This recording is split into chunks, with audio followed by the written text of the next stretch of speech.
Halo, perkenalkan nama saya Marina Natalia Chang dari kelas 10 MIA. Di video ini, saya akan membahas sejarah singkat mengenai salah satu kerajaan Islam di Indonesia, yaitu Kesultanan Demak. Disimak videonya! Kesultanan Demak mulai berdiri ketika Kerajaan Majapahit berada di ambang keruntuhan. Sesuai dengan namanya, Kesultanan Demak ini berlokasi di Demak, Jawa Tengah. Nah, Kesultanan Demak merupakan kesultanan pertama dan terbesar di pantai utara Jawa. Awalnya, sebelum berjaya, Kesultanan Demak ini merupakan kadipaten atau wilayah yang tunduk pada Kerajaan Majapahit. Dan Raden Patah sebagai adipatinya sejak tahun 1478. Raden Patah ini juga merupakan perintis dan peletak dasar Kesultanan Demak. Nah, ini adalah peta wilayah dari Kesultanan Demak. Kesultanan ini pertama menduduki Jawa. Lalu setelah berjaya, Kesultanan Demak meluaskan wilayah kekuasaannya dan mendirikan kerajaan bagian. Contohnya Banten dan Pajang. Bagaimana ceritanya sampai bisa ada sangkut pautnya ke sana? Nah, di sini kita akan membahas apa aja sih yang terjadi pada masa berdirinya Kesultanan Demak ini.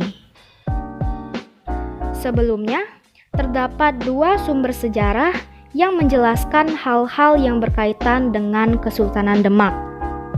Yang pertama ada Babat Tanah Jawi, yaitu naskah yang berisikan sejarah mengenai raja-raja Jawa.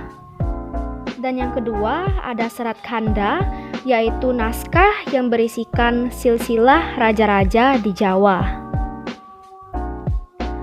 Terdapat beberapa sultan yang memerintah Kesultanan Demak. Yang pertama ada Raden Patah, yang kedua ada Pati Unus, yang ketiga ada Raden Trenggana. Lalu terakhir disusul dengan terjadinya perebutan tahta antara sultan-sultan seperti Pangeran Sedolepen, Praworo, Aryu Penangsang, dan Jaka Tingkir. Raden Patah merupakan anak dari Kertabumi atau Brawijaya V dan Putri Campa. Menurut Babat Tanah Jawi, pernikahan ini ditentang oleh kalangan istana. Akhirnya, Kertabumi pun dengan berat hati menghibahkan Putri Campa yang sedang mengandung kepada Arya Damar yang merupakan seorang adipati Palembang. Raden Patah pun lahir di Palembang. Ketika dewasa, awalnya Raden Patah ini diminta untuk menggantikan ayah tirinya menjadi adipati Palembang. Namun, Raden Patah menolak. Diam-diam ia pergi ke Jawa dengan menumpang kapal dagang, mendarat ke Surabaya, dan menjadi santri Sunan Ampel. Lalu, Raden Patah pindah ke Jawa Tengah pada tahun 1475 dan membuka hutan Gelagahwangi atau hutan Bintara menjadi pesantren atas suruhan Sunan Ampel. Tak lama kemudian, ayah kandung Raden Patah, Kertabumi, mengakui Raden Patah sebagai anak dan mengukuhnya menjadi Adipati Demak. Raden Patah sempat mengubah nama Demak menjadi Bintara, sehingga pernah ada sebutan Demak Bintara. Atas bantuan-bantuan daerah yang sudah lebih dulu menganut agama Islam, Raden Patah mengembangkan Demak Bintara menjadi pelabuhan dagang dan pusat penyebaran agama Islam di Pulau Jawa. Pada saat yang sama, Kerajaan Majapahit melemah akibat pemberontakan serta perang perebutan kekuasaan di kalangan keluarga kerajaan. Dan Raden Patah ingin menyerang Majapahit. Tapi, menurut Babat Tanah Jawi dan Serat Khanda, Sunan Ampel melarangnya karena meskipun berbeda agama, Brawijaya tetaplah ayahnya. Walau begitu, Raden Patah tetap menyerang. Dan setelah hancur, Majapahit menjadi bawahan Demak.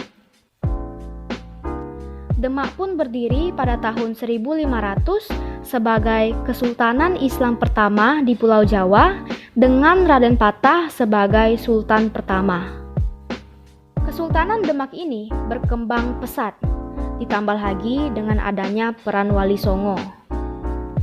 Usaha Raden Patah mengembangkan Demak juga dibantu oleh putranya yaitu Pati Unus. Nah, ngomong-ngomong soal Wali Songo adalah tokoh Islam yang dihormati di Indonesia, khususnya di Pulau Jawa karena peran historis mereka dalam penyebaran agama Islam di Indonesia. Wali Songo berasal dari kata wali, yaitu orang yang dipercaya atau orang yang ditugaskan, dan kata songo dalam bahasa Jawa yang berarti 9. Sesuai dengan namanya, Wali Songo ini memiliki 9 orang wali, yaitu Sunan Gresik, Sunan Ampel, Sunan Kudus, Sunan Giri, Sunan Gunung Jati, Sunan Kalijaga, Sunan Muria, Sunan Bonang, dan Sunan Derajat. Raden Patah wafat pada 1518 dan digantikan oleh Pati Unus. Pati Unus dijuluki Pangeran Sabrang Lor. Sabrang berarti menyeberang dan Lor berarti utara karena pernah menyeberangi Laut Jawa menuju Malaka untuk melawan bangsa Portugis.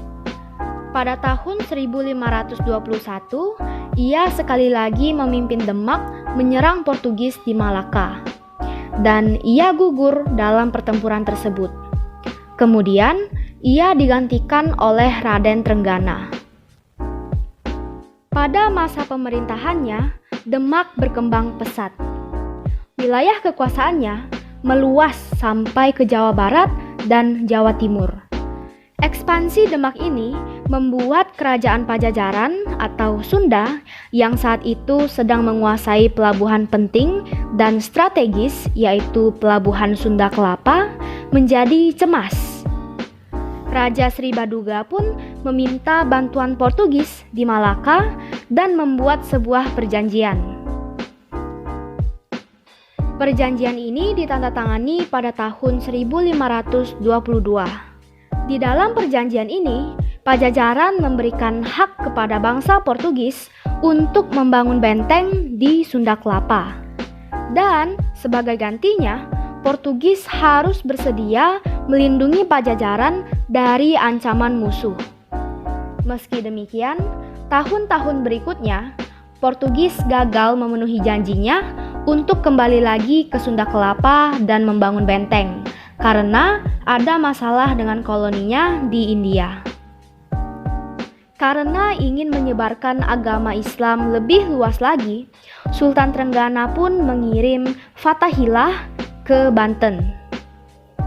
Sebelum ke Banten, ia singgah ke Cirebon untuk bertemu dan berkonsolidasi dengan Syarif Hidayatullah atau Sunan Gunung Jati.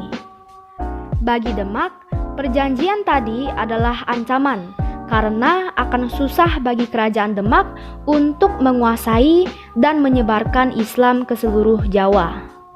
Akhirnya, untuk menggagalkan perjanjian itu, sebelum Portugis datang membuat benteng, Demak di bawah pimpinan Fathahilah menyerang dan menguasai Sunda Kelapa pada 1526. Demak pun menguasai Banten, Cirebon, dan Sunda Kelapa.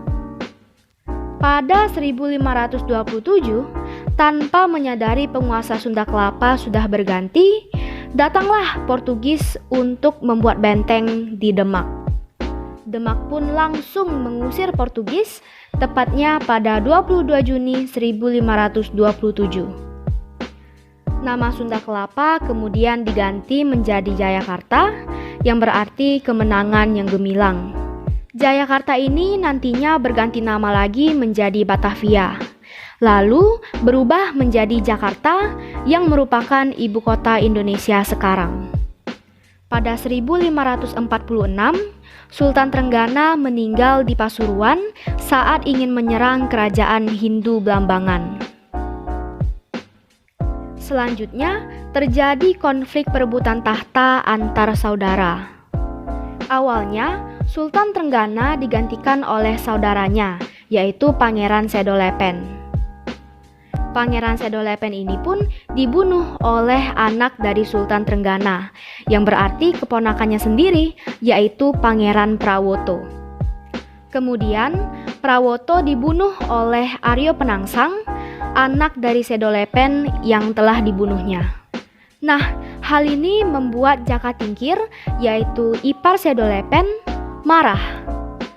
Akhirnya, Aryo Penangsang dibunuh oleh Jaka Tingkir dengan bantuan Ki Gede Pamanahan dan Ki Penjawi. Tahta Demak pun jatuh ke tangannya.